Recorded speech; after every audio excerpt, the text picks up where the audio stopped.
안녕하세요. 오늘도 사연살롱을 찾아주셔서 감사합니다.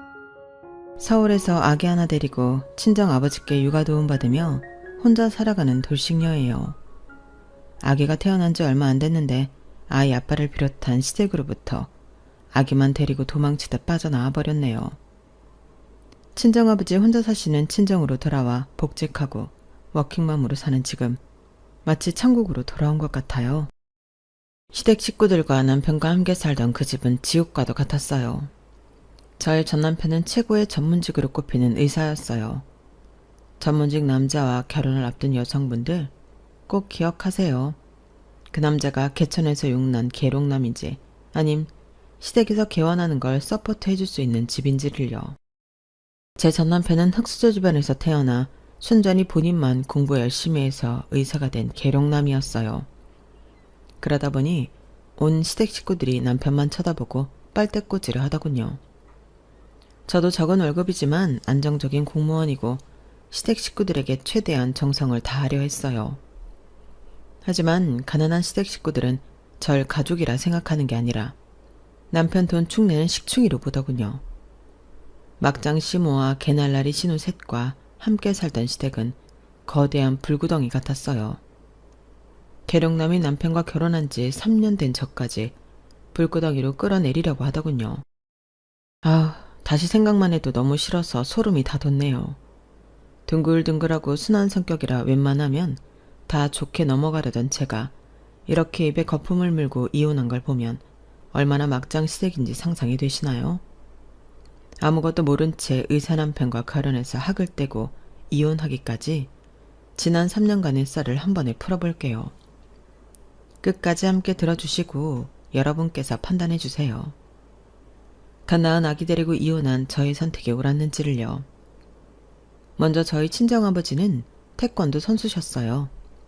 아쉽게도 국제대회에서 입상은 못하셨지만 돈 없는 집에서 못 먹고 못 배운 실력으로 그 정도면 엄청난 실력이었다고 생각해요. 늘 가난한 동네에서 없이 살다 보니 제 주변에는 다 못 사는 사람뿐이어서 세상 사람들이 다 허리띠 졸라매고 사는 줄 알았어요. 저희 엄만 식당에서 일하셨는데 저와 제 친오빠 이렇게 두 자녀를 먹여 살리기 위해 밤낮으로 일하셨던 것 같아요. 저희 아빠가 태권도 도장을 운영하셨는데 그게 부침이 좀 심했거든요. 아빠가 입에 발린 소리 하시며 영업을 잘하는 스타일도 아니셨고요. 우후죽순으로 늘어나는 태권도 도장끼리 경쟁하느라 아빠는 늘 맘졸이며 투잡, 쓰리잡을 뛰셨던 걸로 기억해요. 그렇게 네 식구가 똘똘 뭉쳐 한 칸짜리 방에서 고된 생활을 했어요. 현실적인 돈 문제 때문에 우리 집은 한 푼이라도 더 모으기 위해 투쟁하는 합숙소 같은 느낌이었죠. 저와 오빠도 어릴 적부터 맨날 남이 버린 옷과 물건들만 쓰고 아끼며 사는 게 습관이 되었어요. 그렇게 몇 년을 살다 보니 제가 초등학교를 졸업할 때쯤엔 통장에 돈이 좀 모였나 봐요. 드디어 방 2칸짜리 전세로 이사를 가게 되었어요. 무려 아파트로 말이죠. 이사간 당일 아직 짐을 다 풀지도 않은 채 엄마 아빠가 시장에서 통닭 한 마리를 사오시더군요. 돈 아낀다고 가족끼리 생일 케이크도 한번 안 사 먹어봤는데 아파트에 이사 온 기념으로 통닭 사서 생전 처음 가족 파티를 했네요. 자, 엄마가 손이 작아서 한 마리밖에 안 사왔는데 나한테 쓰니 너희들 실컷 먹어. 여보, 자기도 닭다리 하나 잡고 뜯어. 찢어지게 가난한 남편 만나 지금까지 고생하고 살았으면 이 정도 호강은 해도 되지 뭐. 이제 전세지만 아파트로 이사도 왔고 우리 부부도 좀 누릴 거 누립시다. 백날 첫날 생고생만 하다가 늙어 죽으면 얼마나 억울하겠어? 안 그래? 아빠는 엄마에게 이렇게 농담하며 닭다리를 하나 건네주셨어요. 그런데 그 닭다리가 엄마의 처음이자 마지막에 호강이 될 줄은 꿈에도 몰랐죠. 엄마는 처음 살아보는 아파트가 너무 쾌적하고 좋다면서 통닭을 다 드시지도 않은 채 연신 바닥을 걸레질하시며 닦고 또 닦았어요. 그러다 엄마가 갑자기 윽 소리를 내시며 가슴을 부여잡고 쓰러졌어요. 엄마 왜 이래? 아빠, 얼른 119 불러요. 엄마가 쓰러지셨어요. 결혼해서 10년이 넘는 기간 동안 단칸방 차글세를 벗어나려 밤낮으로 일하시다가 과로로 심장마비가 온 거였어요. 평소에 병원비 아낀다고 건강검진 한 번을 안 받아봤기에 엄마 심장이 약한지 어쩐지도 모르고 살았죠. 정말 돈이 전부가 아닌데 건강 잃으면 돈이고 뭐고 쓸 겨를조차 없는 건데 저나 우리 가족은 참 바보같이 살았어요. 우리 집안에 환한 해바라기 같던 엄마가 급작스레 돌아가시고 가족들은 충격에 빠졌죠. 불행인지 다행인 건지 그 충격에서 헤어나기 위해 각자 도생으로 그냥 몸을 갈아서 열심히 살았던 것 같아요. 엄마가 과로하다가 돌아가신 걸 빤히 알면서도 어딘가에 집중하지 않으면 심적으로 너무 괴로웠거든요. 전 미친 듯이 공부를 했고 오빠는 하루 종일 운동에 매달렸어요.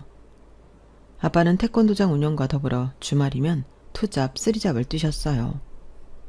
하루는 오빠가 학교에서 놀림을 받았다며 아빠에게 하소연을 하더군요. 아빠, 때밀이 알바 그만하면 안 돼요. 우리 태권도장 같이 다니는 친구가 태권도 관장님이 목욕탕에서 때밀이 한다고 다 소문 퍼뜨리고 다닌다고 말이에요. 네? 저는 그때 아빠가 눈물을 흘리는 모습을 처음 본 것 같아요. 심지어 엄마가 돌아가셨을 때도 워낙 정신없이 장례식 치르고 저희 남매 돌보시느라 눈물을 보이지 않았던 아빠였거든요. 근데 때밀이 그만하란 말에 그동안 삼켜만왔던 눈물을 왈칵 쏟아내시는 느낌이었어요. 아빠도 좀 쉬고 싶은데 가만히 있으면 네 엄마가 너무 보고 싶어서 어찌할 바를 모르겠다구나. 여보, 보고 싶소. 대체 왜 이렇게 빨리 가버린 거야? 그때도 느꼈죠. 아빠도 사람이구나. 그날 밤 늦게까지 세 식구가 나란히 식탁에 앉아 엄마를 추억하며 생전 처음으로 마음을 터놓았던 것 같아요.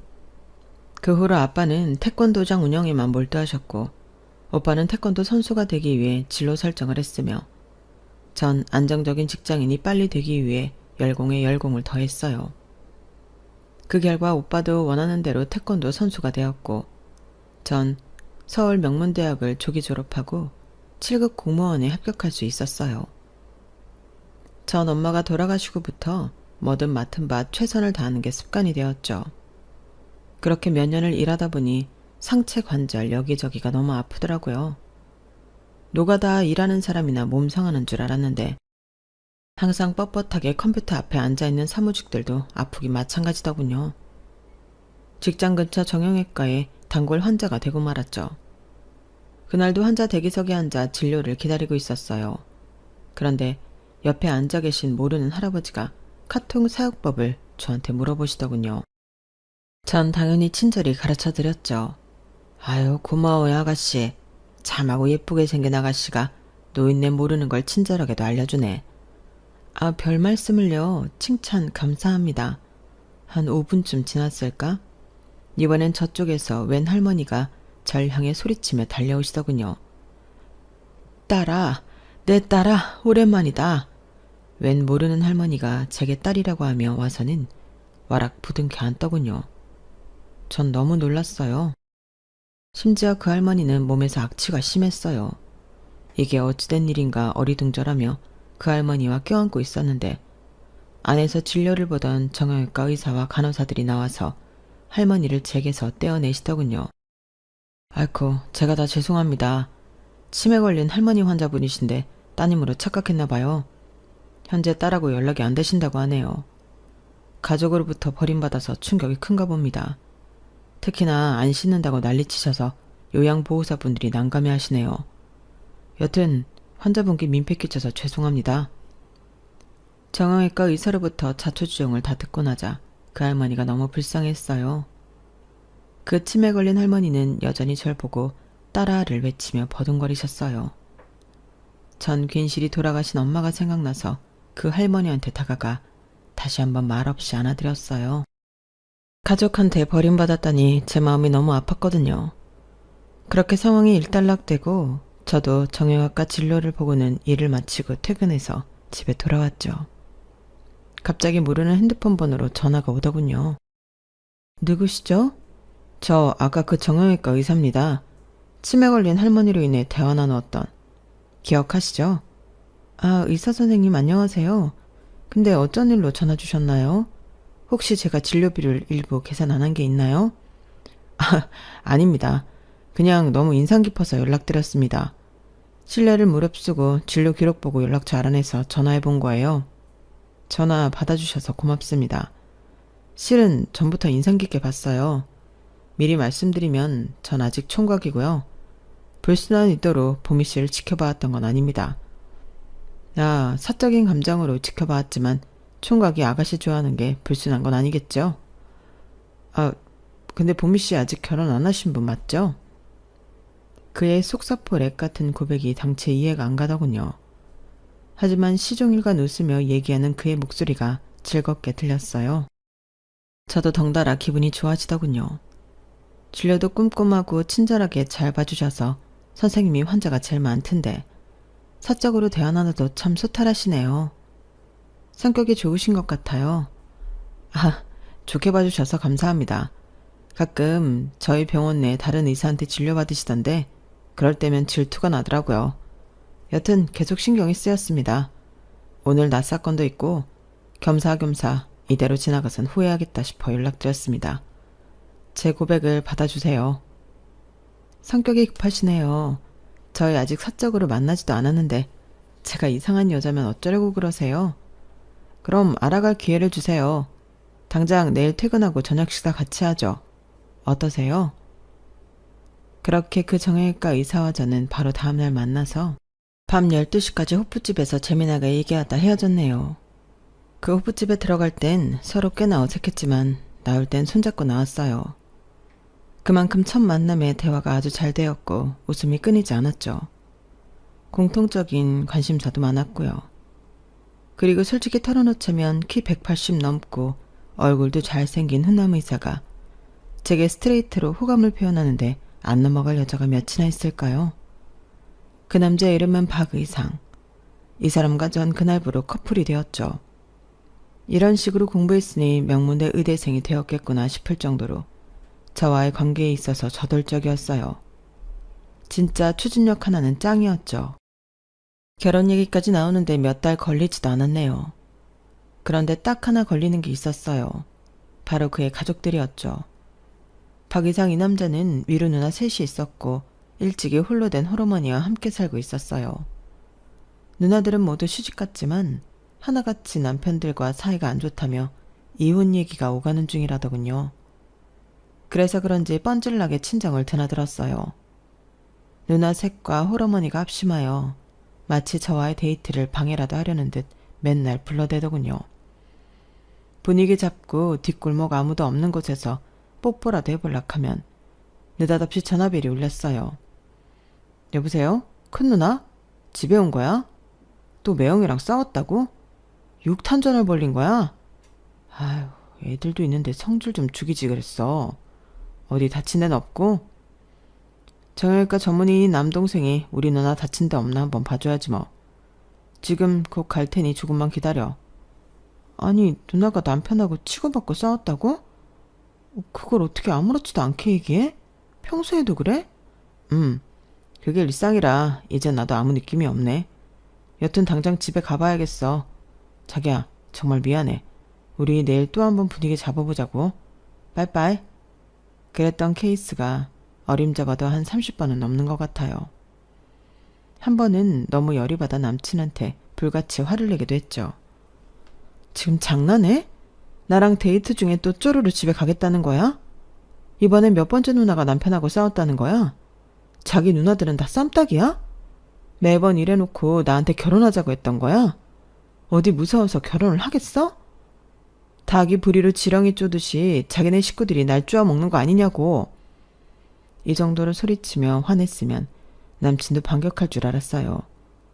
사실 이별할 각오까지 하고 분풀이 한 거였거든요. 근데 남친의 반응이 절 머쓱하게 하더군요. 자기야, 정말 미안해. 내가 이렇게 무릎 꿇을 테니 한 번만 용서해줘. 난 자기랑 꼭 결혼하고 싶어.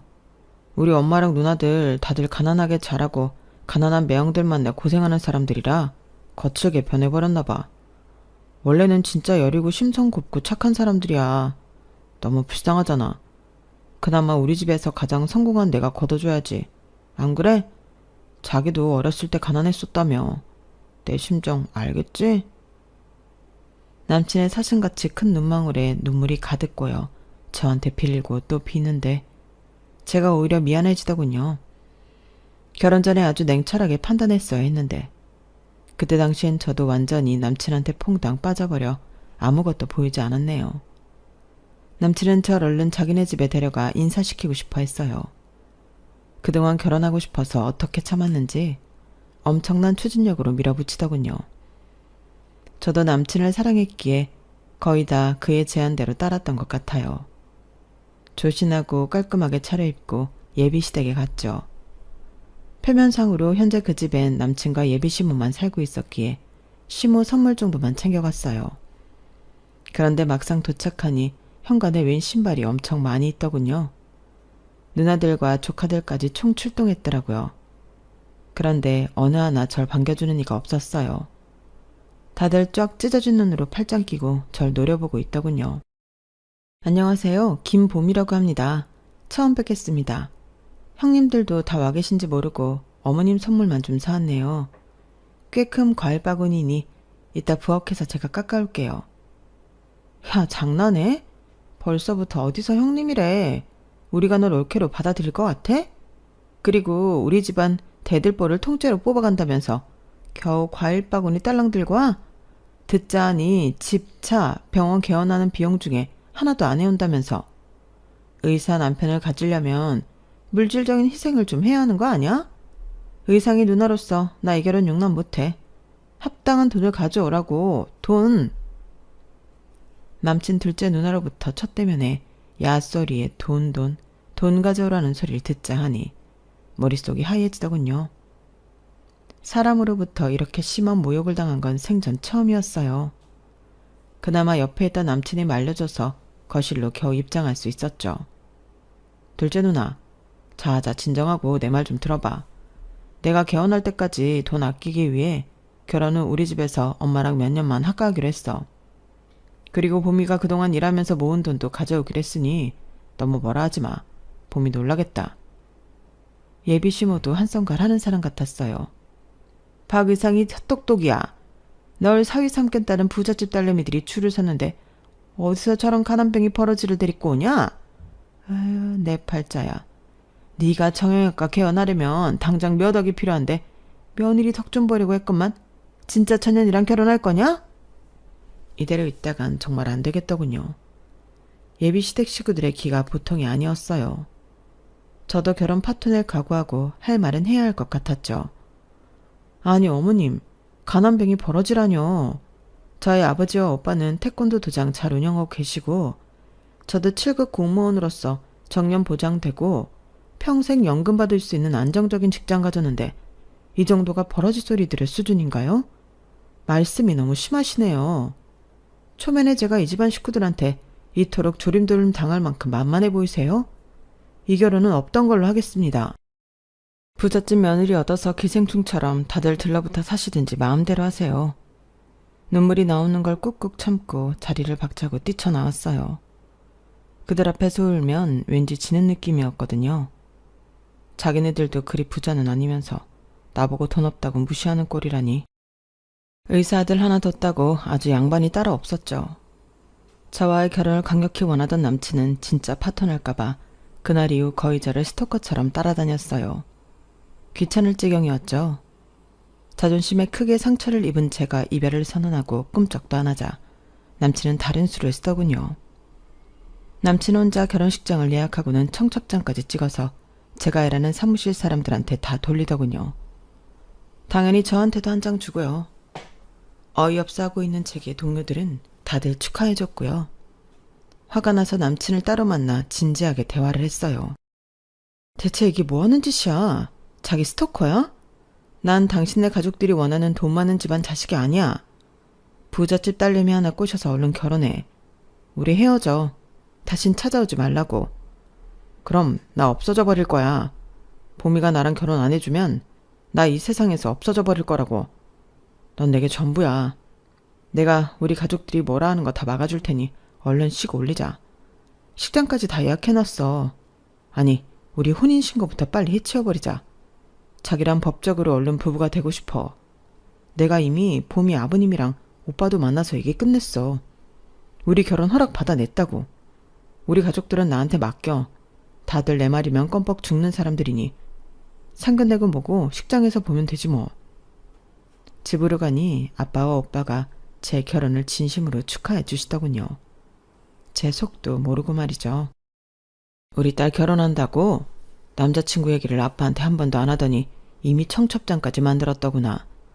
키도 크고 얼굴도 잘생기고 명문대 의대 출신의 정형외과 의사라니 아빠가 반대할 이유가 없지. 신혼집은 지금 시댁에서 잠깐 합가한다며? 아빠가 지금까지 모아놓은 돈 중에서 최대한 보태줄 테니 현금으로라도 갖고 가도록 해라. 평소엔 무뚝뚝하시던 아빠가 환한 미소로 제게 축하해 주시는 모습을 보고는 전 아무 말도 할 수 없었어요. 그리고 무엇보다 이렇게까지 저와의 결혼을 원하는 남친의 집착이 저에 대한 찐 사랑이라고 생각했어요. 시댁 식구들의 공격을 모두 막아준다는 남친의 말도 진짜라고 여겼죠. 그때 단호하게 남친과의 인연을 끊었어야 했는데 지금 생각하면 참으로 후회되는 지점이네요.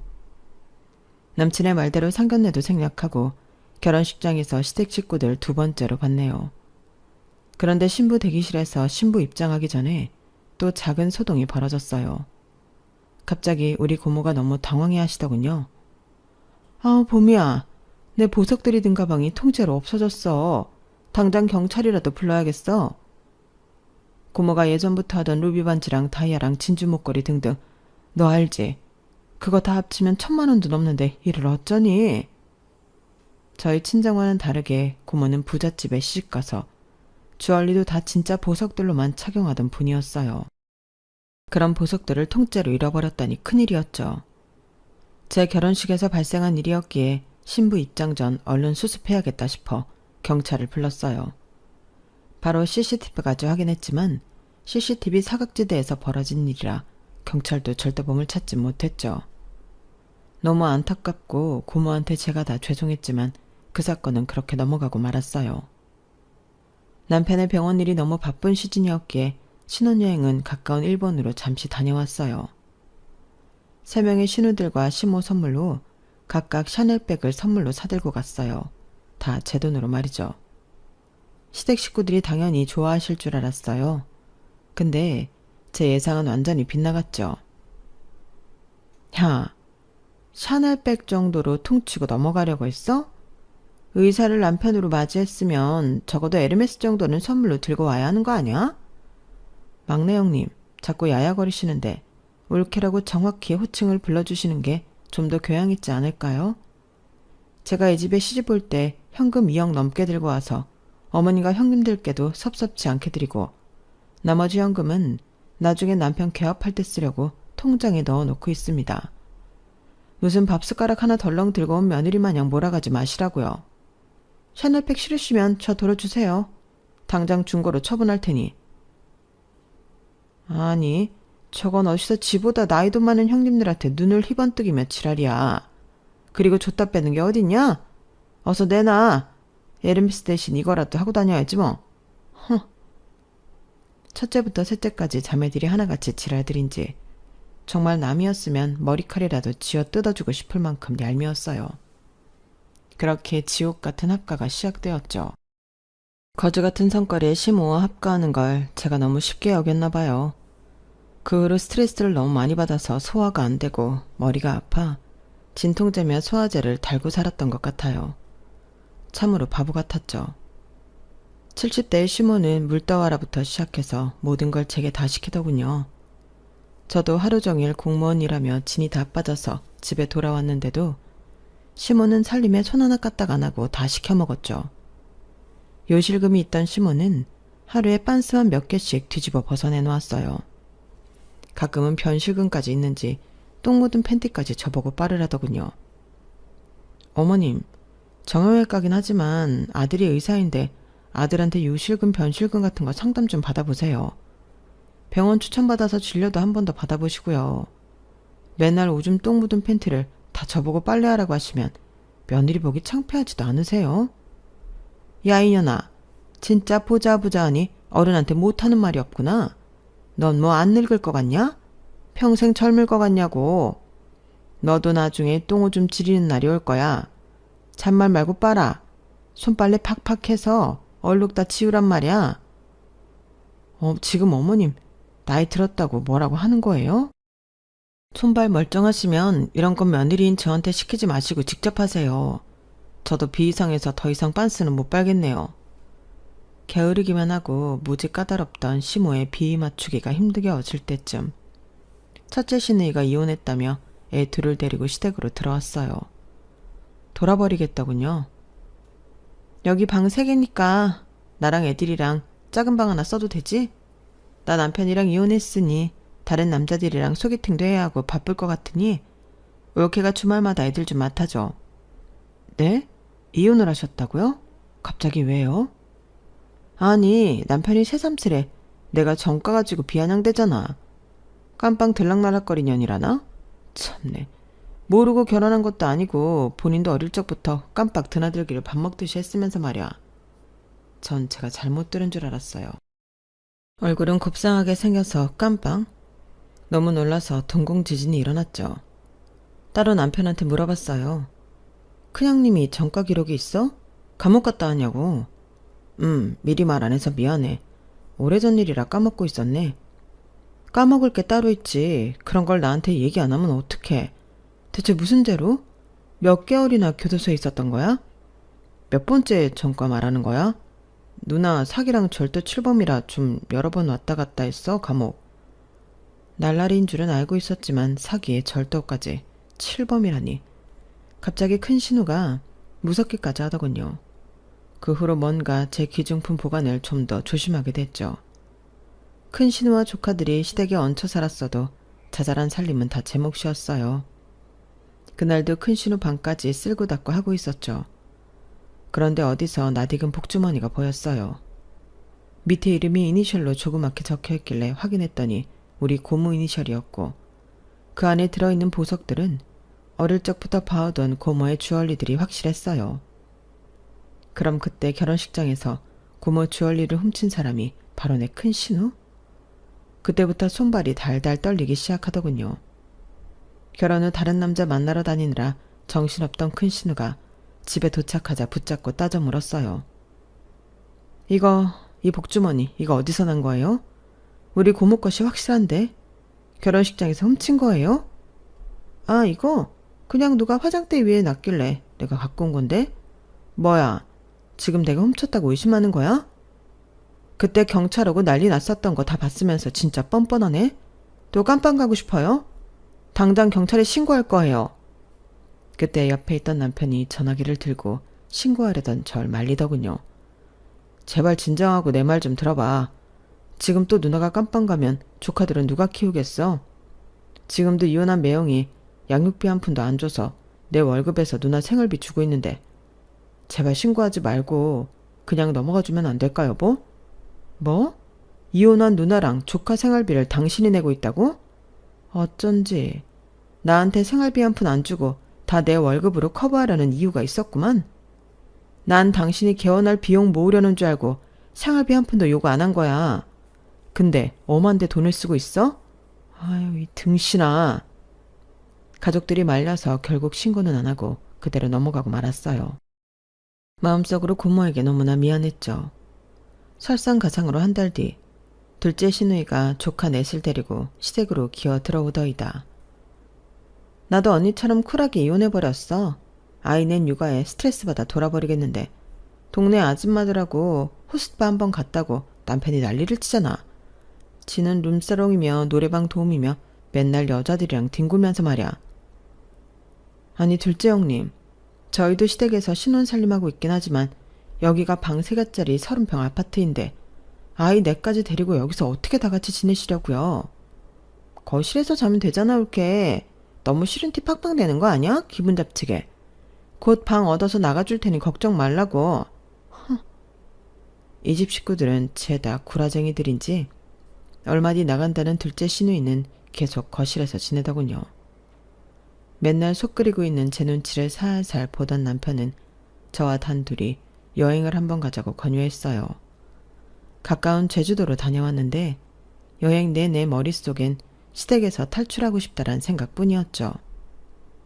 여행에서 돌아와서 얼마 지나지 않아 남편에게 분가를 제안했어요. 나 이대로는 못 살아. 당신 당장 핸드폰 켜고 통장 내어 까봐. 얼만큼 모았어? 내가 모은 거랑 합쳐서 우리 원룸이라도 얻어서 나가자. 그런데 제 두 눈으로 확인한 남편의 통장 내역은 처참하더군요. 남편은 페이닥터 치고는 비교적 많은 월급인 세후 1,800만 원을 받고 있었어요. 그런데 현재 통장 잔액은 300만 원이 전부이더군요. 이게 다 뭐야? 지금 당신 재산이 300이 전부야? 어서 내역서 다 보여줘, 어서. 남편은 그동안 매달 시모와 신우 3명에게 무려 1,600만 원씩을 바치고 있었어요. 본인은 200만 원으로 식비며 용돈, 유흥비 등으로 쓰고 있었던 거죠. 그러니 돈을 모을 수가 없었고 덕분에 시모와 신우이들은 직업 하나 없이 남편과 이혼하고 아이들 키우며 잘 살 수 있었던 거였어요. 피가 거꾸로 서는 것 같았죠.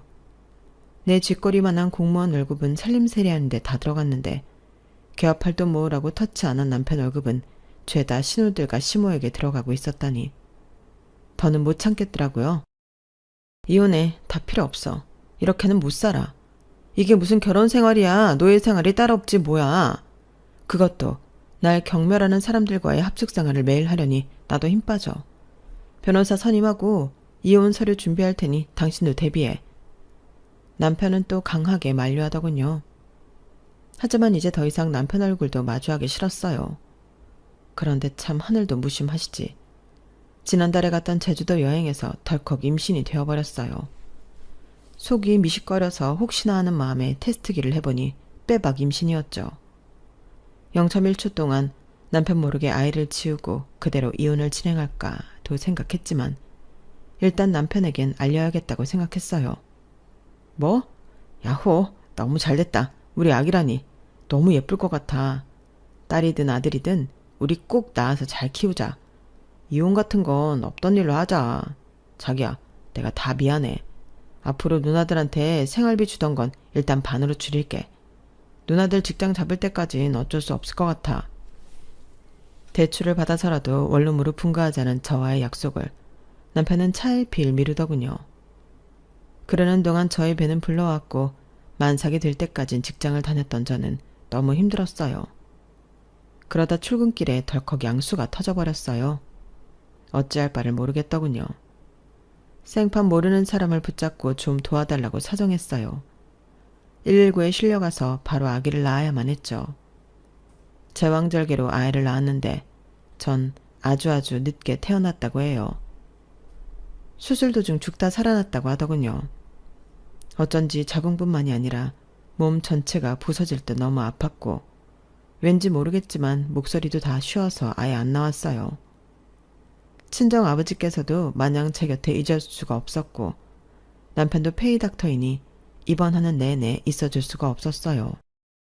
친정 엄마라도 살아계셨다면 이렇게 힘들 때 내 옆에 있어주셨을 텐데 너무너무 서러웠어요. 나오지도 않던 목소리로 병원 침대 난간을 붙잡고 한참을 울었네요. 하도 우니까 간호사가 옆에서 다독여주더군요. 시누이들은 당연히 코빼기도 안 비쳤고 시무만 잠깐 왔다 갔어요. 몸과 마음이 약해질 대로 약해진 저의 맘에 비수만 잔뜩 꽂아놓고 갔죠.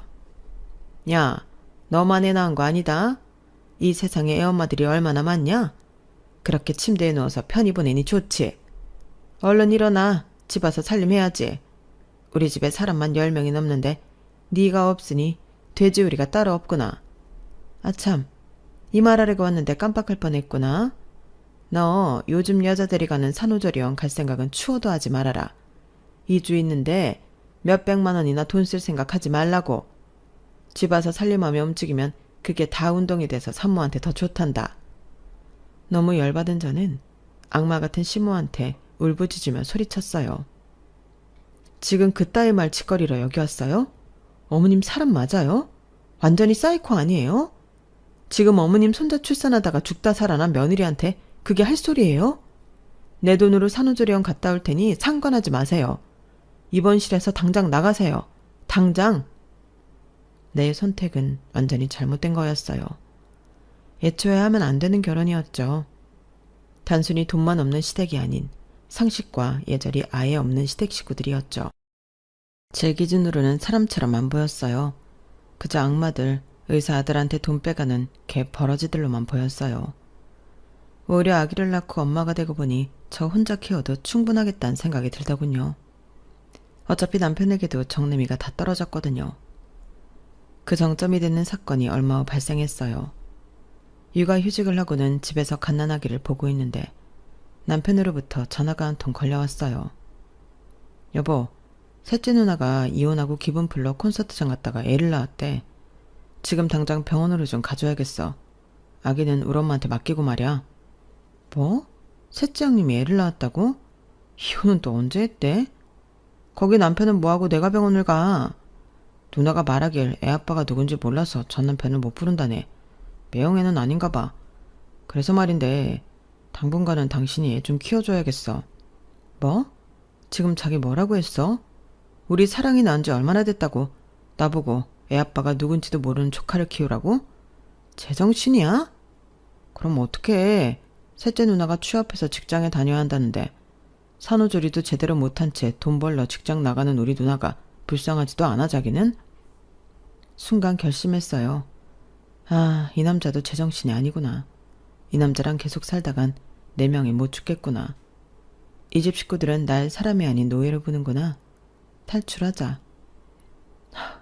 당장 이혼해. 진작 이 결혼 때려쳤어야 하는데 아니 아예 시작을 말았어야 했는데 사람인 줄 알고 상대했더니 이것들이 다 사람이 아니었네. 다 때려쳐. 병원이고 뭐고 당신 지금 당장 집으로 들어와. 밖에서 다 듣고 있던 신우들이 제 방으로 쳐들어와 다짜고짜 삿대질을 하더군요. 아니 옳게. 우리 막내 동생이 지금 애를 낳아서 좀 가보라는데 그게 그렇게 싫었어? 우린 아이들이 있으니까 못 가고 집에서 노심초사하고 있는데 아기 우리가 봐줄 테니 얼른 갔다 와. 뭐? 니네 애들만 소중하고 내 얘기는 아무한테나 맡겨도 되는 존재냐? 야 이년들아. 니네 막내 동생이 애 아빠도 모르는 아기를 콘서트장에서 낳았다는데 그걸 왜 올케인 나보고 가라는 거야. 그것부터가 벌써 또라이 짓이라고. 알아? 시모가 갑자기 내 뺨을 때리더군요. 이 미친 할매가 감히 내 뺨을 때려? 그때부터 시댁 식구들과 저의 육탄전이 시작됐죠. 전 태권도 선수 출신인 우리 아빠로부터 다년간 배웠던 태권도 기술을 가감없이 발휘했어요. 날라차기며 뒤돌려차기, 주먹 휘두르기 등등 시모로부터 뺨을 먼저 맞았으니 이미 제정신이 아닌 상태로 다 때려 눕혔어요. 그때 남편이 들어오더군요. 남편한테도 싸대기를 쓰게 때리고 침을 확 뱉고는 아기와 함께 집을 나와버렸어요. 그 지옥 같은 소굴을 말이죠. 택시 타고 아기와 함께 친정으로 향하는데 이제 자유다 라는 말이 저도 모르게 터져 나오더군요. 그들은 지은 죄가 많고 뒤가 구린 사람들이니 이 사건에 대해 결과 넘어지진 않더군요.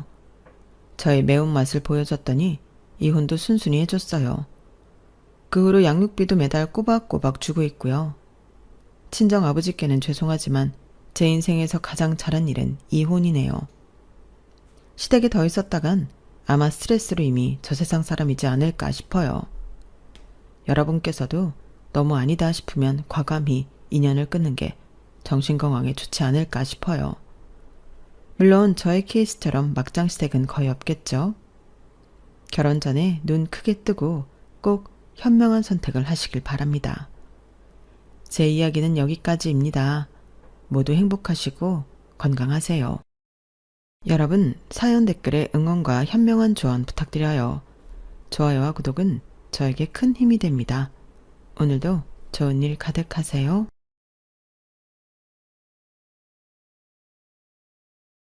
안녕하세요. 오늘도 사연 살롱을 찾아주셔서 감사합니다. 저는 한때 가정의 달을 맞아 5월의 신부를 꿈꾸던 30대 여성입니다. 그리고 현재는 굳이 결혼을 해야 하나? 결혼에 대해 다소 비관적인 생각을 갖고 있는데요. 사실 저는 3년 전에 파혼을 했거든요. 그때는 저도 평범하게 성실하고 착한 남편 만나 아이 낳고 예쁜 가정을 이뤄 잘 살고 싶었어요. 그런데 막상 결혼이라는 걸 하려고 보니 그 단순하게 생각한 예쁜 가정은 결코 쉬운 일이 아니라는 걸 알게 됐어요. 열 길 물속은 알아도 한 길 사람 속은 모른다고 하더니 그 말이 정말이었어요. 연인으로서 이꼴저꼴 다 보고 그래서 서로에 대해 잘 안다고 생각했는데 그게 아니었어요. 그리고 원래도 티격태격 잘하는 편이었던 저희 두 사람은 결혼 준비를 하며 서로 생각이 너무나도 달랐는데 그런 사람들이 뭐하러 결혼을 해서 불행을 자초하는지 저는 그럴 바에는 미련 없이 파혼하는 게 서로를 위해 낫겠다고 생각했어요. 그런데 예비 남편이었던 남자친구는 제가 파혼하자고 했을 때 뭐? 무슨 파혼이야. 원래 결혼 준비하면서 많이 싸우는 거잖아. 우리도 그런 과정인 거지. 너는 헤어지는 게 그렇게 쉬워? 파혼은 무슨 파혼이야. 나는 너랑 결혼할 거야. 절대 못 헤어져. 라며 제가 싫다는데도 결혼을 강행하려 했는데요. 하지만 손바닥도 마주쳐야 소리가 나는 법인데 결혼을 지 혼자 하는 것도 아니고 그때부턴 저도 좀 힘들었어요. 그리고 나중에 짐작하건대 남자친구가 저랑 꼭 결혼하고 싶었던 데는 다른 이유가 있었던 것 같았는데요. 그건 바로 제가 소유한 아파트였죠. 제가 다른 또래에 비해 부동산에 대한 생각이 확고했거든요. 그래서 20대 초반부터 부동산에 관심을 갖고 공부도 다각도로 하며 내 집 장만에 목을 맸었는데 그런 배경에는 집 때문에 서름이 많았던 제 가정 환경이 있었어요. 저희 집은 남의 집 새빵살이만 하던 형제 많은 가난한 집이었거든요. 거기에 아빠는 능력도 없으면서 무서웠고 엄마는 그렇게 사는 게 억울하지도 않은지 그저 참고 사는 그런 분이셨는데 저는 싫었어요. 주인집 눈치 보는 것도 싫고 이사를 다니며 새빵살이 하는 것도 싫었는데 어린 마음에 이게 다 집이 없어서 그런 거라는 생각을 했어요. 그래서 어릴 때부터 제 꿈은 제 집을 사는 거였는데요. 꿈도 나이를 먹는지 점점 저도 눈높이가 올라갔죠. 그냥 작은 방이라도 내 거가 있으면 좋겠다고 생각했는데 이왕이면 남들도 부러워할 그런 집을 갖고 싶었어요. 그래서 고등학교 졸업 후 저는 거의 돈을 쓰지 않고 돈을 모았는데요. 지금은 택도 없는 말이지만 그때 당시 저는 티끌 모아 태산이라는 말을 믿었어요. 거의 맹신했다고 해도 과언이 아니었죠. 그래서 저희 20대 대부분은 고시원 생활을 하며 돈을 모은 기억밖에 없었는데 그래도 지긋지긋한 집에서 나와 혼자 지내는 건 꽤 괜찮았어요. 저는 형제 중 셋째였는데 제 밑으로 남동생도 한 명 있었어요. 그리고 제 위로 오빠와 언니가 있었는데 장녀도 아니고 막내도 아니라 자연스럽게 저는 엄마 아빠의 관심을 덜 받았어요. 제가 처음 취직해서 집을 나가게 되었을 때 아빠는 그동안 키워준 보람도 없다며 저한테 매달 생활비를 보내라고 하셨어요.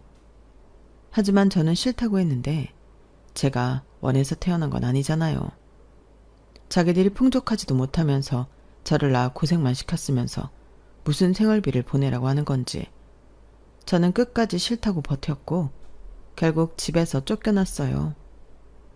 솔직히 처음에는 집을 나가면 돈이니까 참고 살아보려고 하긴 했거든요.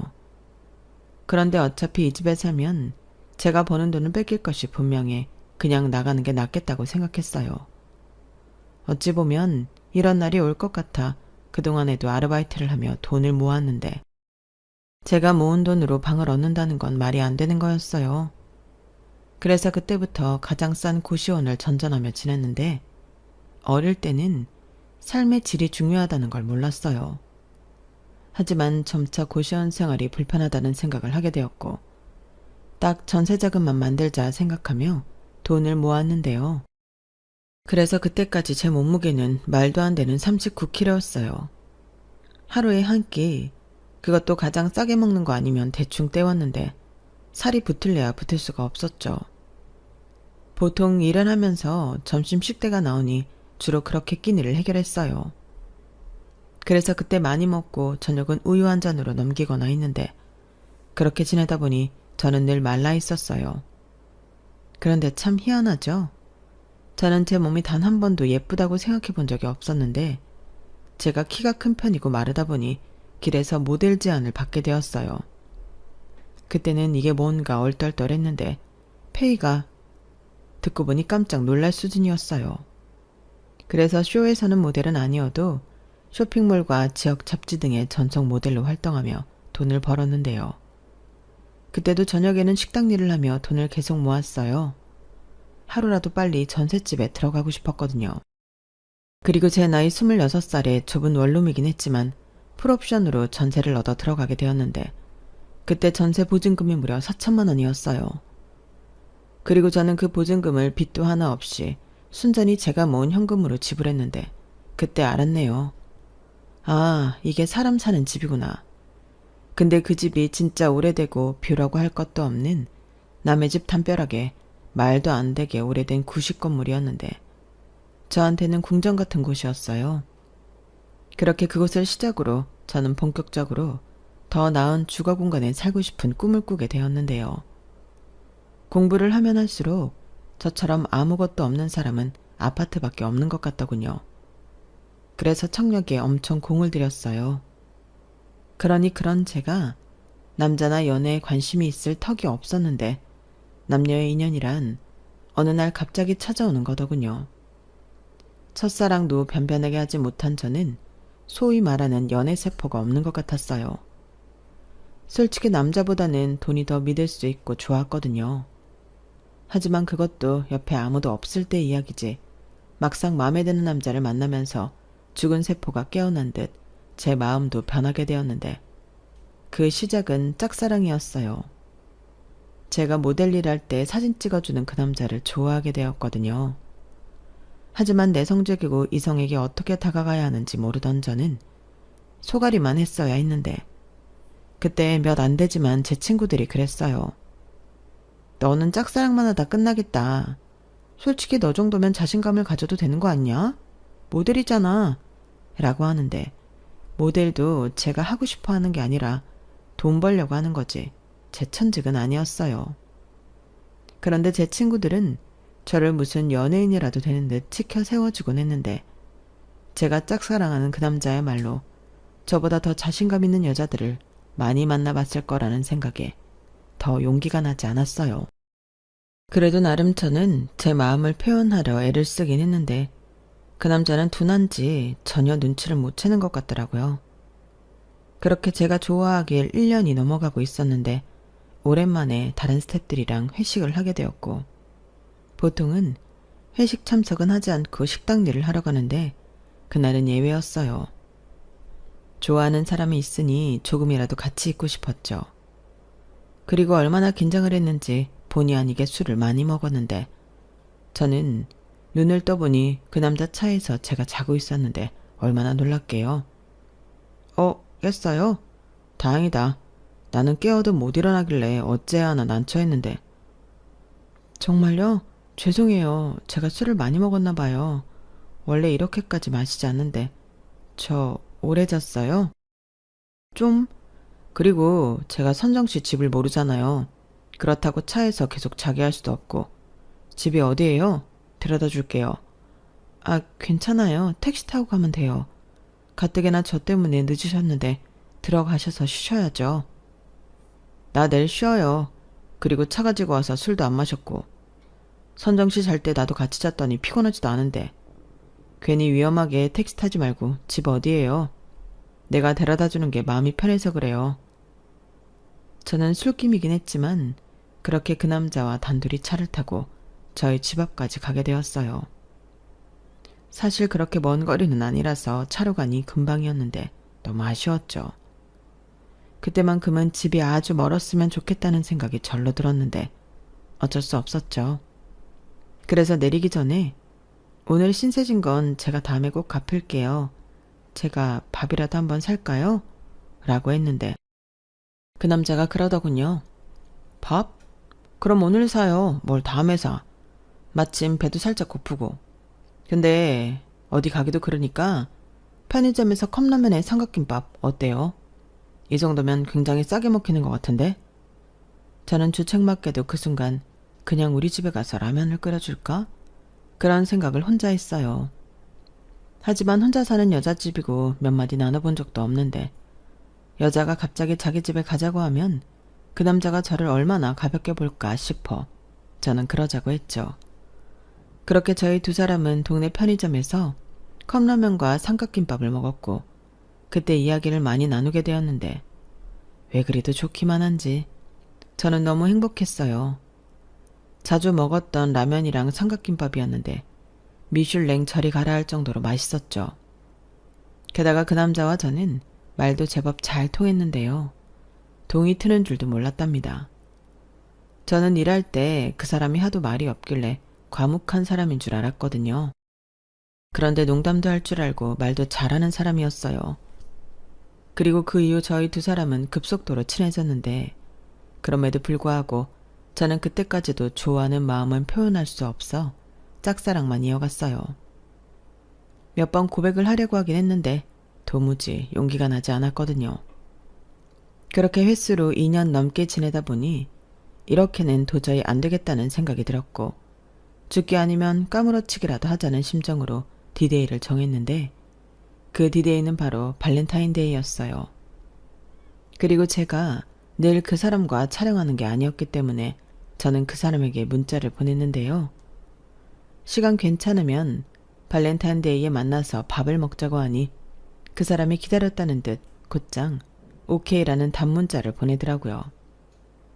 그때는 그 오케이가 내가 바라는 오케이가 아닌데도 저는 좋기만 했는데 그만큼 제가 정말 많이 좋아했어요. 적어도 그때는 그 인간의 진짜 모습을 몰랐으니까요. 그리고 잊고 기다리던 디데이가 되었고 저는 그날만큼은 아주 정성스럽게 화장도 하고 옷도 잘 입고 싶었어요. 모델이라는 직업이 좋은 게 옷 선물을 자주 받는다는 거거든요. 촬영할 때 입은 옷을 주시는 경우가 있는데 그래서 돈을 거의 쓰지 않는 저지만 옷은 많았어요. 그리하여 저의 첫 데이트가 시작되었고 저는 부끄럽지만 용기 내서 고백이라는 걸 했는데 그 남자가 피식 웃더라고요. 그리고는 드디어 하긴 했네. 나는 언제 하나 두고 보고 있었는데 라고 했는데요. 들어보니 제가 자기 좋아하는 걸 진작부터 알고 있었다고 하더군요. 그걸 어떻게 몰라. 아마 다른 스태프들도 다 알걸? 그러니까 그날 술에 취했을 때도 나더러 집에 데려다 주라고 했지. 뭐 나도 싫지 않았으니까 그날 일부러 술도 안 마시고 데려다 준 거고. 그리고 문자 왔을 때 딱 느낌이 왔어. 그래서 결심했지. 오늘은 네가 안 해도 내가 한다고. 날짜도 마침 딱 발렌타인데이더라.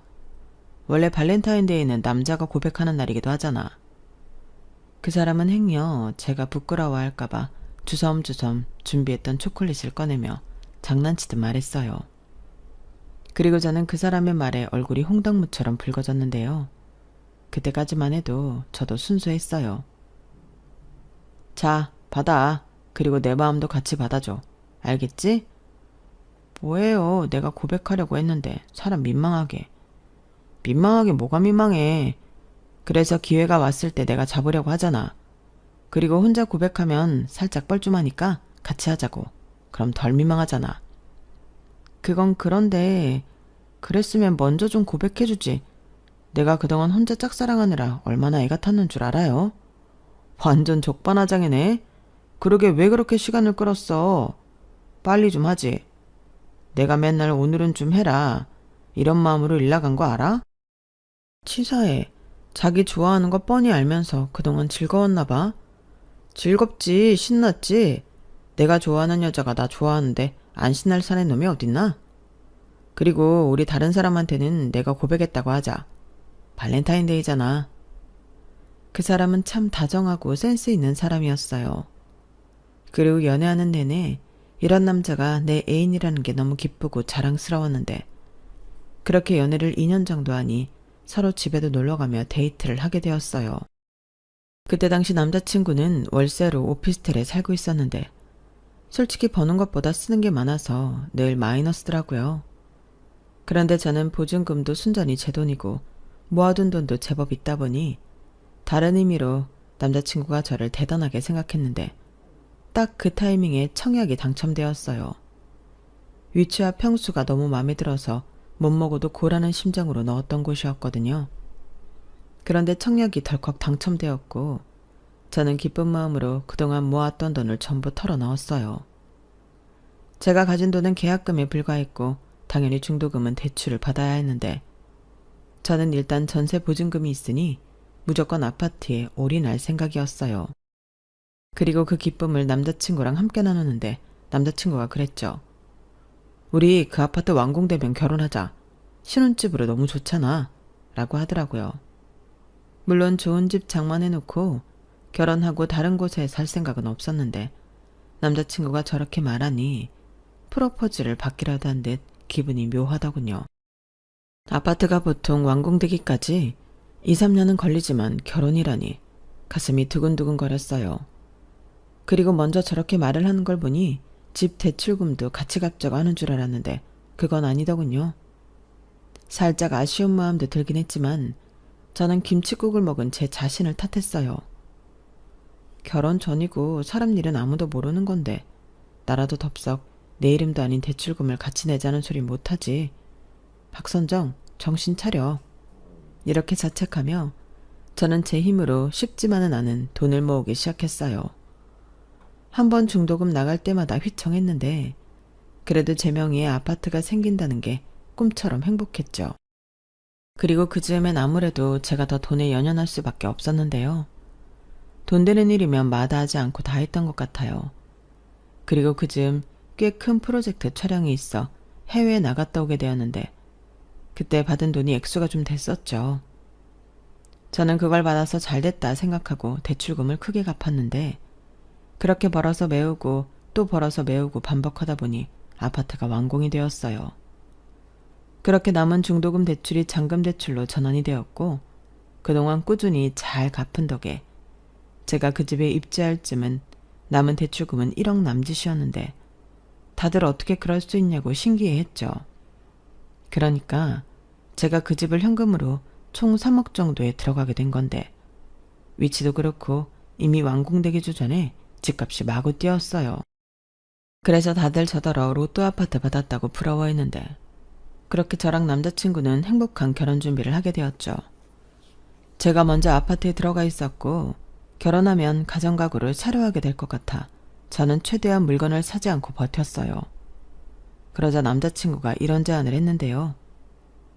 굳이 우리가 떨어져 지낼 필요가 있을까? 아무리 생각해도 낭비인 것 같아. 일단 내가 오피스텔에서 쓰던 게 있으니까 그거 가지고 자기 아파트 내가 들어갈게. 그리고 같이 결혼 준비하면 되지.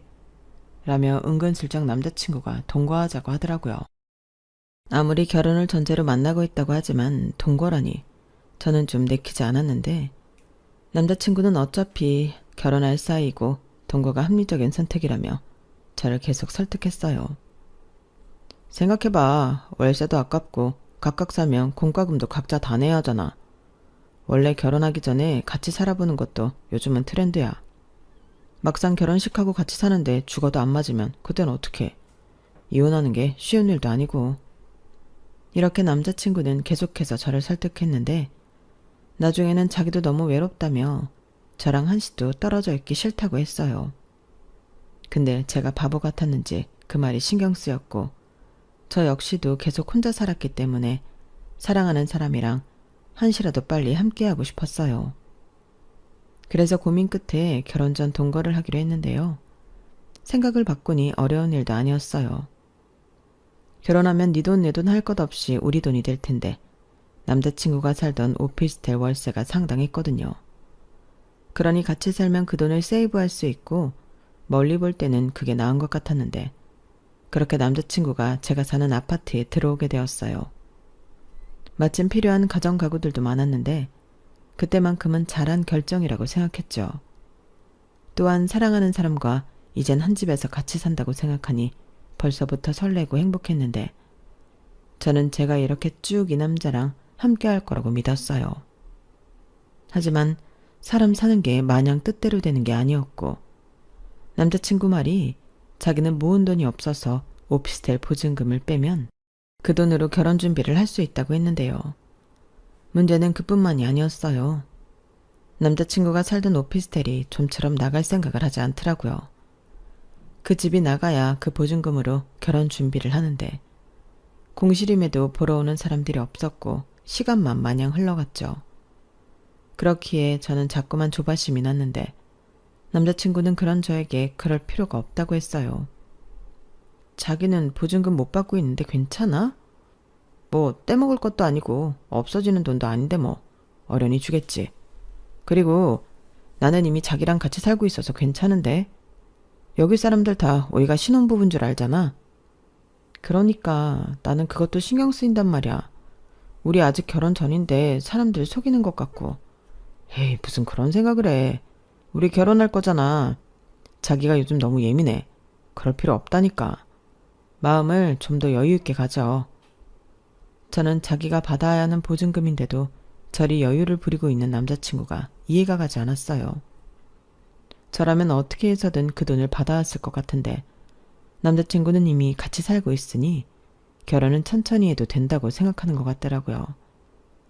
사실 그래서 더 마음이 급하고 짜증이 났는데 확실히 같이 살면서는 사소한 일로 다투는 일이 늘더라고요. 연애할 때는 그렇게 싸운 기억이 잘 없는데 제가 제 집이라고 생각해서 그런 건지 화장실 쓰는 거며 재활용, 그리고 전기나 물 쓰는 것에 잔소리를 많이 하게 되었는데 남자친구는 저더러 쫌스럽다고 했어요. 그렇게 아껴도 부자 되지 않는다며 비아냥거리기도 하더라고요. 하지만 이내 다투고 나면 제가 하라는 대로 따라주는 남자친구였는데 그래서 헤어질 생각은 하지 않았죠.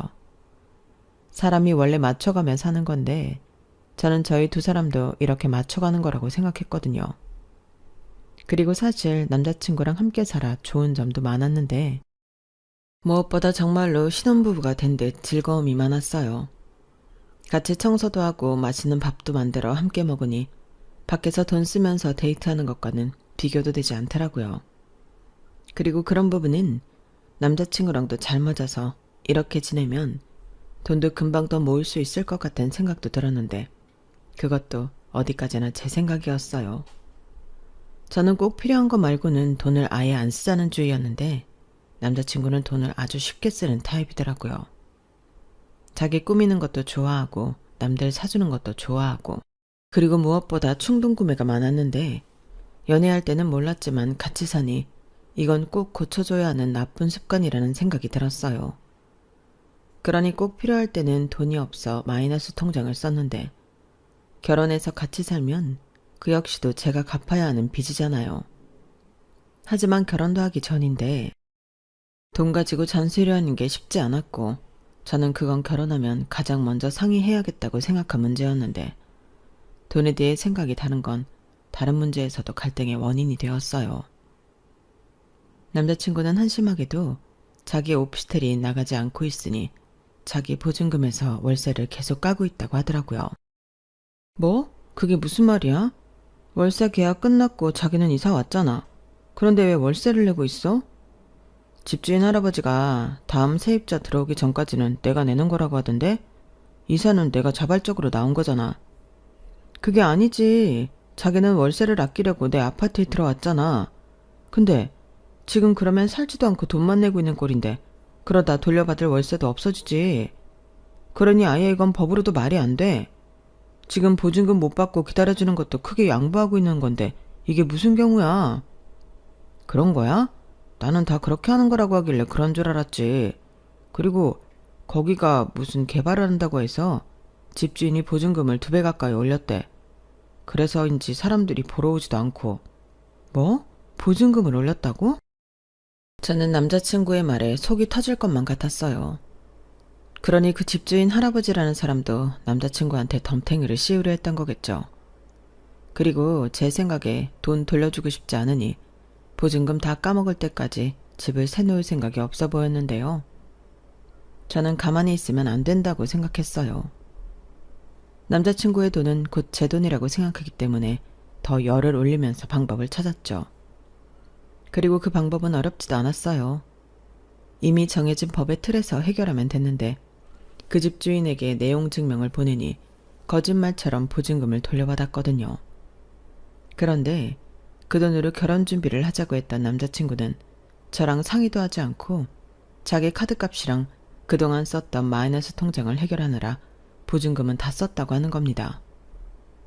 이게 무슨 말이야? 그럼 우리 결혼은? 결혼은 하지. 근데 당장 카드값이랑 빚은 해결해야 하잖아. 몰랐는데 마이너스 통장이 만기더라고. 그래서 돈도 생겼겠다 갚았지. 우리 결혼하는데 내가 빚까지 달고 가면 좀 그렇잖아. 정말 왜 그래? 그렇게 생각을 했어도 나랑 상의는 했어야지. 무슨 상의? 우리 아직 결혼 전이고 그 돈은 내 돈이잖아. 내가 내 돈 가지고 내 판단 하에 썼다는데 내가 잘못한 거야? 뭐? 저는 좋을 때는 이미 가족이라도 된 듯 이야기하던 남자친구가 아직 결혼 전이라고 네 돈 내 돈을 따지는 황당하다 못해 서운했어요. 솔직히 그 돈 제가 나서지 않았으면 그 성격에 온전히 다 받지도 못했을 돈이었는데 저렇게 매몰차게 이야기를 하다니 그때 너무 속상해서 더는 아무 말도 하고 싶지 않더라고요.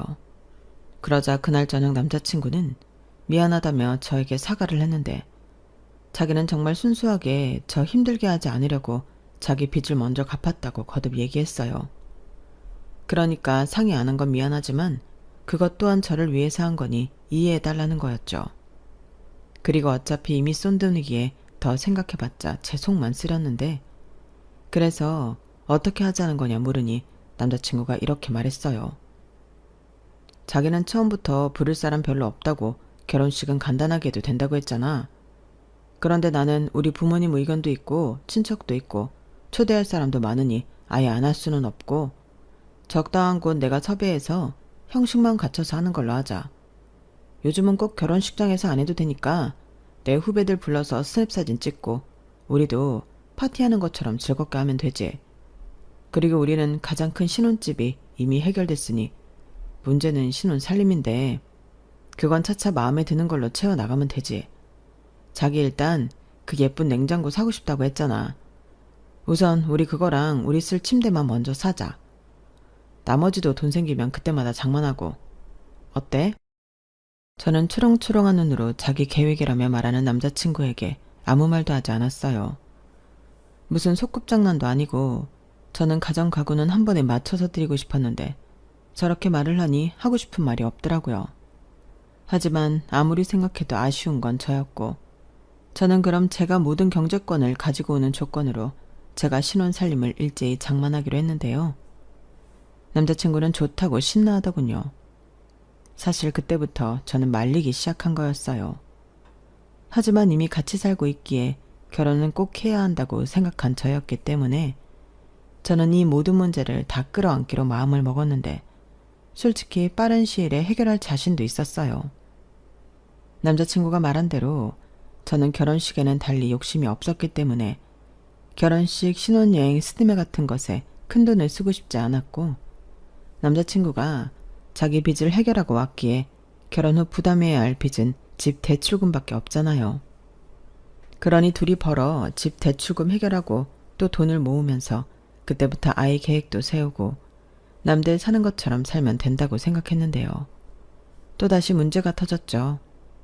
그건 상견례를 빙자한 예비 시부모님을 저희 집에 초대한 이후에 벌어졌는데 예비 시부모님이 저희 집에 왔을 때 굉장히 좋아하셨거든요. 집이 너무 좋다면서요. 특히 남자친구 어머니가 많이 좋아하셨는데 자기 아들이 이런 집에서 산다고 생각하니 너무 뿌듯하다고 저한테 고맙다고 하셨어요. 그런데 예비 시부모님이 다녀가신 후 남자친구가 말도 안 되는 제안을 하기 시작했는데 지금 생각해도 너무 어이가 없어서 다시 화가 치밀 정도입니다. 그때 당시 남은 대출이 1억이 안 되는 돈이었는데 남자친구가 그 대출금을 자기가 갚겠다고 하더라고요. 아니, 제가 알기로 남자친구는 돈이 없는 사람이었는데 부모님이 해주기라도 한 건지 저런 말을 해서 깜짝 놀랐어요. 그리고 그때까지는 그래도 생각이 있어서 집 대출이라도 먼저 해결해 주려고 그러나? 이런 생각도 했는데 남자친구는 다른 꿍꿍이가 있었어요. 나는 자기만 좋다고 하면 그 빚마저 털고 부담 없이 시작하고 싶어. 지금까지는 그냥 내가 얹혀 산 거지만 앞으로는 같이 사는 건데 나도 뭔가는 해야지. 이자도 아깝고. 그렇게 얘기하면 나는 좋은데 근데 무슨 돈으로? 자기 돈 없잖아. 전에 보증금 다 빚 갚는 데 쓴 거 아니었어? 그게 엄마 아빠 사는 집 담보로 대출을 받으면 돼. 뭐라고? 그건 안 되지. 우리 살자고 부모님한테 빚을 만들어드리냐? 대신 명의는 공동명의 어때? 사실 이건 엄마 아빠가 그랬으면 하는 거거든. 우리 집에 왔는데 너무 좋으니까 이왕이면 공동명의 하면 더 좋겠다고. 뭐? 공동명의? 지금 농담하는 거야? 우리 아파트 시세가 얼만데 1억도 안 되는 돈으로 공동명의를 해달라고 하면 어떡해? 에이, 우리가 남이야? 이제 결혼하면 진짜 가족이 되는데 뭘 그런 걸 따져. 그리고 이왕이면 부부가 공동명의하는 게 더 있어 보이지. 아니, 그렇게 따지면 나만 손해지. 자기도 옆에서 봐서 알잖아. 내가 이 집 사려고 얼마나 고생했는지. 그래, 봤어. 근데 그때는 우리가 가족이 아니었잖아. 우리 집 완공되면 신혼집 하자고 한 사람은 자기였어. 그럼 그때부터라도 같이 부담했어야 하는 거 아니야? 공동명의 주장하려면 최소한 그 정도는 했어야지. 근데 이제 와서 10억 시세인데 아파트를 1억도 안 되는 돈으로 공동명의 하자고? 답답하다. 너는 그런 게 중요해? 내 마음이 안 보여? 서로 한 가족이 되는 거 좋게 좋게 하자는 거지. 그리고 내가 1억만 내놓고 공동명의 하자는 게 아니고 지금 남은 대출금이 그거잖아. 만약에 남은 대출금이 그것보다 더 많았더라면 나는 그때도 똑같이 말했을 거야. 그러니 나도 성의를 보였으니 너도 성의를 보여서 우리 서로 기분 좋게 스타트 하자고 하는 건데 이런 내 마음이 잘못된 거니? 그럼 대출금만 갚아주면 좋고 명의는 네 명의만 했으면 좋겠어? 그럼 나는 내가 서운할 거라는 생각은 안 해? 남자친구는 제가 공동명의를 해주지 않겠다고 하자 서운하다며 난리였어요. 거의 울 것 같은 얼굴을 하기도 했는데 제가 너무하다고 그런 여자인 줄 몰랐다고 하더라고요. 그러면서 자기는 결혼하면 밖으로 저에게 잘해주고 행복하게 해줄 생각밖에 없었는데 저는 돈 액수에만 집착한다며 저를 돈만 박히는 속물 취급했어요. 여기서 속물이 정말 저인가요? 저는 그날부터 뭔가 잘못되었다고 생각했어요. 아니, 같이 살면서 돈을 모아 다음 집을 간다면 그때는 공동명의 할 수도 있죠. 그런데 지금은 제가 다 갚은 거나 다름없는 제 집에 들어와 사는 거고 아무리 대출금이 조금 남았다고 한들 그거 갚아줬다고 저렇게 이야기하면 안 되는 건데 남자친구는 자꾸 저더러 틀렸다고 말했어요. 하지만 아무리 생각해도 저는 그렇게 해주기 싫었고 그럴 바에는 그 돈은 안 받겠다고 철벽을 쳤는데 남자친구는 끝까지 저만 나쁘다고 서운하다 어쩐다 삐쳐 있었어요. 하지만 그 부분은 저도 양보할 수가 없기에 결혼이고 나발이고 팽팽한 신경전이 계속되었는데요. 이런 말 좀 치사하지만 그때부터 아쉬운 사람은 제가 아니었거든요. 전에는 헤어지는 건 있을 수 없다고 생각했는데 남자친구가 계속 저에게 실망을 주다 보니 지금도 이런데 결혼하면 어떤 일이 벌어질까? 차라리 안 하는 게 낫지 않나? 라는 생각을 하고 있었어요. 그런데 이렇게 계속 엇나가면 결혼은 하지 않겠다는 생각을 갖고 있었는데요. 원래 사람이 생각하는 대로 말하고 행동한다고 남자친구도 이런 제 마음을 어느 정도는 눈치챈 듯 싶더군요. 그리고 며칠 지나지 않아 남자친구는 제 뜻을 알겠다며 공동명의 얘기는 더 이상 하지 않겠다고 했는데 제 마음이 미쳐 다 풀어지기도 전에 남자친구는 더 황당한 요구를 저에게 해왔어요. 아니, 자기가 공동명의 포기하는 대신 결혼하면 그달부터 자기 집에 매달 제가 번 돈으로 생활비 200만 원씩 보내드리라고 하더라고요. 너무 황당하고 웃기지 않나요? 내 부모도 아니고 지 부모인데 공동명의 안 해준다고 저더러 자기 부모님 생활비를 드리라니 이건 또 무슨 개소리인가 싶었죠. 당시 제가 내고 있던 원금과 이자가 200만 원이 안 됐거든요. 지금 뭐라는 거야? 나한테 돈 맡겨놨어? 200만 원이 적은 돈이냐고. 그런데 순전히 내가 벌어서 내 돈으로 드리라는 건 무슨 심보야? 우리 부모님도 노후자금이 필요하잖아. 사실 내가 생활비로 다달이 80만 원씩 보내드리고 있었는데 요즘 아빠가 밖에서 몸 쓰는 일 하기도 힘들고 엄마가 그동안 하던 청소일 하기 힘들다고 생활비가 더 필요하다고 그랬거든. 근데 무슨 수로 대출금을 갚아주겠다고 했던 거야? 생활비도 없으시면서. 말했잖아. 그건 지금 살고 있는 집 담보로 대출받을 생각이었다고. 아들 장가 보내는데 그 정도는 해야 하지 않겠냐고 엄마가 그랬어. 그래야 며느리한테 생활비 받는 게 안 부끄럽다고. 아, 처음부터 생활비 받으려고 그런 거였구나. 뭐 딱히 그렇다기보다 다들 부모님한테 어느 정도 돈은 드리고 있지 않나? 자기가 자기 부모랑 연 끊고 살아서 잘 모르나 본데 다른 집 정상적인 자식들은 다 그래. 그 소리는 나는 정상이 아니라는 거야? 에이, 말꼬리 잡지 말고. 자기가 그렇게만 해준다면 전에 얘기했듯이 내가 남은 대출금 털어주고 명의타령도 하지 않을게. 대신 자기는 우리 부모님 생활비만 드려. 이 정도는 괜찮잖아. 아니, 안 괜찮아. 내가 언제 내 남은 대출금 털어달래? 그럴 필요 없고 그냥 집 담보대출 받지 마시라고 해. 내 대출금은 내가 알아서 할 테니까. 그리고 자기 부모님 생활비는 하던 대로 자기가 부담해. 정상적인 자식은 자기가 해야 할 일을 왜 나한테 밀어?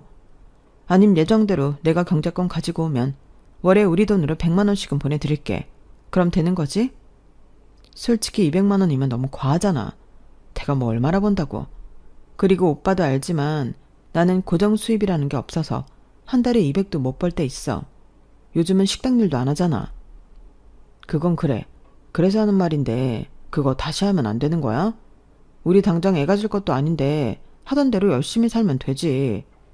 그리고 자기는 부모랑 척지고 살고 있지만 나는 아니잖아. 그냥 네 부모 내 부모 가르지 말고 우리 부모라고 생각하고 몰빵해 드리자. 자기는 자기 부모한테 그렇게 야박할 수 있어? 싫으면 공동명의 해주던가. 뭐라고? 진짜 듣자 하니까 못 들어주겠네. 그 소리는 내가 공동명의 해주면 부모님 생활비는 안 드려도 된다는 거야? 그야 아주 안 드릴 수는 없지.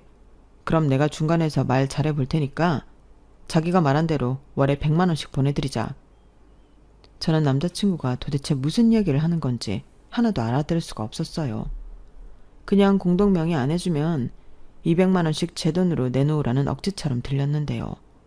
그냥 결혼을 안 하는 게 낫겠다는 생각이 지배적이었어요. 그래서 곧장 필요 없다고, 결혼이고 나발이고 하기 싫다고 정확하게 전달했는데 남자친구가 길길이 날뛰었어요. 무슨 고작 이깟 걸로 파혼을 하냐고 입에 아주 개거품을 물더라고요. 고작 이깟 일로 파혼을 하자고? 아니, 너는 그런 소리가 어떻게 쉽게 나와? 원래 결혼 준비하면서 많이 싸운다고 하잖아. 우리도 그런 건데 뭐? 파혼을 하자고? 더 원래 이렇게 가벼운 애였냐? 그러니까 너는 돈 때문에 우리 결혼을 깨자는 거네 라고 방방 뛰었어요. 돈 때문이 아니라 그 못된 심포 때문이지. 내가 언제 자기한테 뭐 해달라고 한 적 있어? 공동명의도 부모님 생활비 얘기도 다 자기가 꺼낸 말이야. 그렇게 따졌으면 이 집에 사는 동안에도 월세 낸다 생각하고 대출금 같이 갚자고 했겠지. 근데 나한텐 그런 말도 안 했잖아. 그야 아직 우리가 부부도 아니었고 그렇다고 내가 아주 공짜로 산 건 아니잖아. 공과금 내가 내고 관리비도 냈어. 자기는 짠순이라 냉장고도 안 채우지만 나는 부지런히 사다가 채웠다고. 우리 그거 같이 먹었잖아. 누가 들으면 나는 아예 아무것도 안 하고 자기가 사다 둔 것만 먹은 줄 알겠네. 그건 자기가 먹고 싶어서 사다 놓은 거야. 나도 시장 봐서 채우고 같이 해먹고 했어. 그리고 공과금? 그거 몇 번이나 냈는데 꼴랑 한 번 냈잖아. 관리비도 자기가 처음에 기세등등하게 낸다고 하더니 너무 많이 나오는 거 아니냐고 그 뒤로 안 했고. 그래도 낸 건 낸 거잖아. 한 번이든 두 번이든 그게 중요해. 중요해. 그럼 대출금도 한 번 내면 다 낸 거냐? 우리는 이래서 헤어지는 거야. 말이 안 통하잖아. 가슴에 손을 얹고 생각해봐. 자기는 지금 결혼을 빙자해서 내가 마련한 것들에 숟가락만 얹으려고 했어. 야, 사람을 뭘로 보고 아파트 있다고 지금 유세 떠는 거냐? 그리고 생각을 해봐라. 내가 사회적인 위치가 있는데 결혼해서 와이프 집에 산다고 하면 남자가 얼마나 가오가 떨어지냐? 그래서 좋은 게 좋은 거라고 남은 대출금 갚아주고 공동명의 좀 하자는데 그게 그렇게 배가 아파? 그래, 그게 네 심보잖아. 그래놓고 밖에 나가서는 네가 다 낸 것처럼 할 거지? 나는 그게 싫다고. 자원 그렇게 공동명의 하고 싶으면 집 시세의 절반 가지고 와.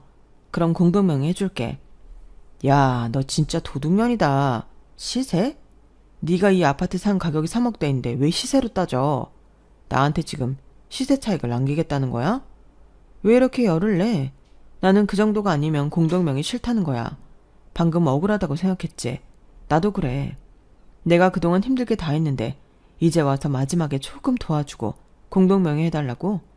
그거 싫으면 자기 부모님한테 월 200씩 주라고? 이게 무슨 억지니? 그게 왜 억진데? 아, 이제 진짜 지친다. 이렇게 힘든데 왜 결혼을 하니? 이제 너란 사람을 좀 알겠어. 우린 안 맞아. 쥐뿔 하나도 없으면서 있는 척만 하려고 하고. 그러니까 마이너스 통장을 만들어 그렇게 버는 것 이상으로 썼겠지. 너 진짜 사람 쓰레기로 만들래? 네가 궁색하게 사는 거야. 다들 나 정도는 하고 산다고. 사람들이 네가 아껴서 아파트 사고 다들 대단하다고 하지? 근데 속으로 정말 그렇게 생각할 것 같아? 너 독하다고 사람들 뒤에서 수근거렸어. 삐쩍 말라서 돈만 밝히고. 네가 얼마나 추한지 너는 모르지? 모델이라고 카메라 앞에서 설치니까 진짜 네가 뭐라도 되는 줄 알았냐? 저는 남자친구, 아니 그놈의 주둥이에서 나오는 막말에 손발이 저절로 떨렸어요. 그동안 저런 생각을 가지고 저랑 같이 살부비고 살고 있었다니 너무 소름이 돋더라고요. 그리고 그런 생각이면 더 잘 되지 않았냐고 당장 내 집에서 나가라고 했는데요. 이놈은 못 나가겠다고 버티더군요. 여기에 있는 물건들이 전부 자기 건데 자기가 어딜 나가냐고 배짱을 튕겼어요. 그러면서 결혼하면서 저는 손해 하나 보지 않으려 한다고 저를 이기적인 사람으로 몰았는데 누가 할 소리를 셀프로 하는 건지 상종도 하기 싫었죠. 그래서 참지 않고 말했어요. 너야말로 나한테 뭐라도 뜯어가고 싶은 거 아니냐고요. 그랬더니 자기를 모독했다며 저를 명예훼손으로 고소를 하겠다나요? 저는 할 수 있으면 하라고 했습니다. 그렇게 따지면 저도 같이 하려고요. 그리고 애당초 우리 둘만 있는 곳에서 주고받은 말인데 무슨 명예가 있어요? 저는 말도 안 되는 헛소리 그만하고 네 집 내가 내일 당장이라도 용달 불러 니네 집에 보내줄 테니 꺼지라고 했어요. 그러자 이대로는 정말 제가 파혼을 할 것 같았는지 한숨을 푹푹 쉬던 남자친구는 알겠다며 자기가 100번 1000번 양보하겠다고 했는데 그러면서 또 사랑 타령을 하더군요. 내가 이렇게까지 하는 이유는 너를 정말 사랑하기 때문이야. 남자가 결혼까지 하려고 했다는 건 전부를 다 바치겠다는 거거든. 제발 내 마음 좀 알아주라. 저는 그 구차한 사랑 타령에 지랄하고 자빠져 있다고 제대로 응수해줬어요. 사랑은 개뿔. 사람 그만 기만하고 정말로 나를 사랑했다면 이 집에서 순순하게 나가달라고 했는데 지금은 제가 너무 화가 나서 후회할 말을 하는 거래요. 그러니 자기가 참고 기다리겠다고 하는데 와 정말 미치겠는 거 있죠. 그래서 하는 수 없이 경찰에 신고했습니다. 저희는 법으로 남이었으니까요. 그렇다고 사실혼이 인정될 그럴 기간도 아니었고 제 집에서 제가 싫은 사람 하나 내쫓지 못할 이유가 없었기에 저는 2번 고민도 하지 않고 경찰을 불렀는데요. 그게 자기한테 수치고 굴욕이고 상처라나요? 그놈은 결국 제 뜻대로 파혼에 응했어요. 그런데 업계 사람들한테 제 이야기를 정말 먹같이 하고 다녔더라고요. 제가 단물만 쏙 빼놓고 돈돈돈거리며 자기한테 함부로 했다며 제 이기적인 모습에 질려 파혼했다고 떠들고 다니는 듯 했는데요. 그 좁은 동네에서 소문은 금방 퍼져나갔어요. 그러니 제 귀에 들어오는 건 순식간이었고 저는 그 길로 그놈이 말하던 명예훼손으로 그놈을 고소했죠. 없는 사실을 떠들며 저를 천하의 나쁜 사람으로 몰았으니 이건 명예훼손이 맞잖아요. 그리고 저는 눈에는 눈, 이에는 이라고 그놈이 했던 방식 그대로 그놈을 그 바닥에서 매장했는데 저는 누구 말처럼 거짓말은 하지 않았어요. 거짓말을 하지 않아도 될 만큼 그놈은 충분히 쓰레기였으니까요. 그리고 결과적으로 그놈은 더 이상 이 바닥에서 일을 하지 못하게 되었는데요. 이미 그놈의 말을 믿지 않는 사람들이 많았거든요. 벌써 그놈에게 한 번씩 대인 사람들이 있었으니 그놈이 그럴 줄 알았다고. 게다가 제가 명예훼손으로 고소까지 했으니 그놈이 하는 말이 전부 거짓말이라는 게 밝혀졌는데 얼마나 쪽팔리겠어요. 그리고 저는 그놈이랑 파혼하고 제대로 횡재를 하게 되었어요. 파혼이 이혼보다는 낫지만 그래도 자랑은 아니라서 저는 최대한 사람들과 사적인 접촉을 줄이고 일만 열심히 했거든요. 그러다 저한테 의류 쇼핑몰 사업을 같이 해보자는 사람이 있었는데 그분은 저를 처음으로 모델로 써주셨던 분이셨어요.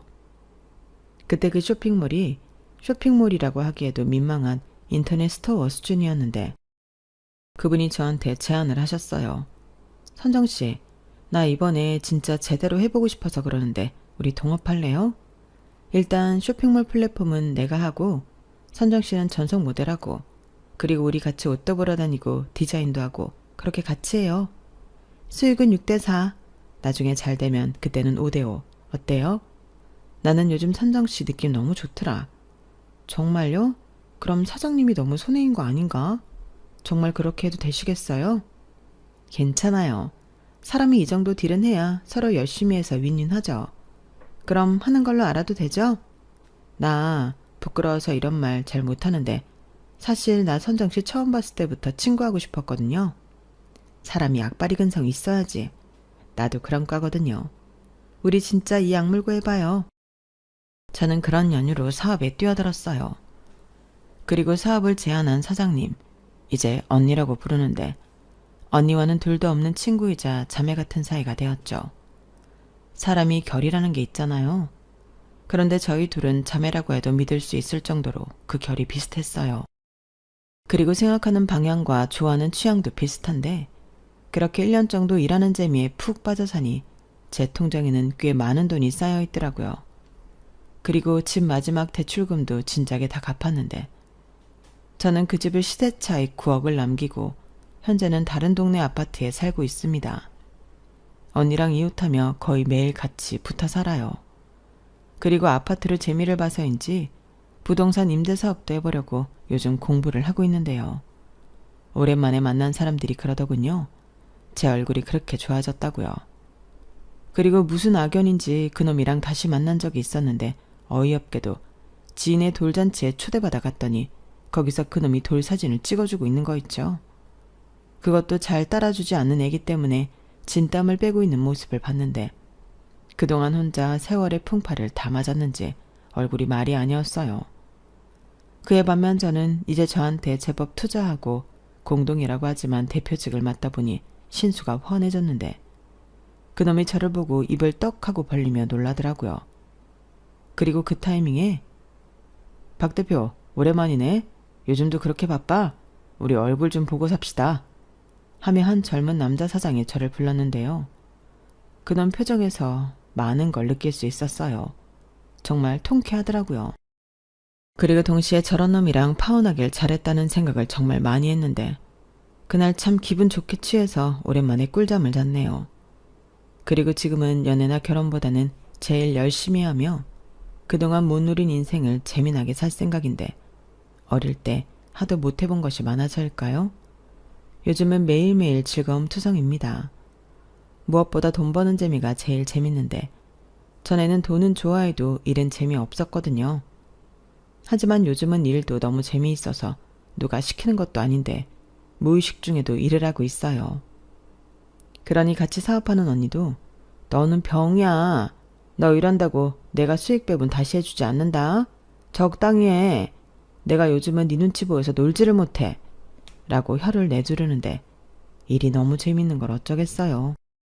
그러니 저는 당분간은 이렇게 살아야 할 것 같은데 부디 건강 잘 지키며 제가 좋아하는 일을 오래오래 할 수 있길 바라봅니다. 그리고 지금도 가끔 그때 그대로 그놈과 결혼을 했다면 어땠을까 생각할 때도 있는데요. 몇 번을 생각해도 그때 그놈이랑 파혼한 건 정말 잘한 것 같아요. 아마 그대로 결혼을 했어도 제 성격에 이혼했을 것이 뻔하거든요. 비록 꿈에나 그리던 예쁜 가정은 이루지 못하겠지만 그래도 괜찮아요. 그 대신 만족도 100% 싱글 라이프를 즐기고 있으니까요. 그리고 앞으로도 계속 제 행복을 위해 열심히 살아갈 마음인데 여러분들이 많이 응원해 주셨으면 좋겠습니다. 이상 제 파혼 이야기는 여기까지였어요. 제 사연 어떻게 들으셨나요? 저는 이만 글을 줄이도록 하겠습니다. 건강 잘 챙기시고요. 나쁜 사람들 말고 이왕이면 좋은 사람들만 함께 하세요. 그럼 지금까지 제 사연 들어주셔서 감사합니다. 안녕히 계세요. 여러분, 사연 댓글에 응원과 현명한 조언 부탁드려요. 좋아요와 구독은 저에게 큰 힘이 됩니다. 오늘도 좋은 일 가득하세요.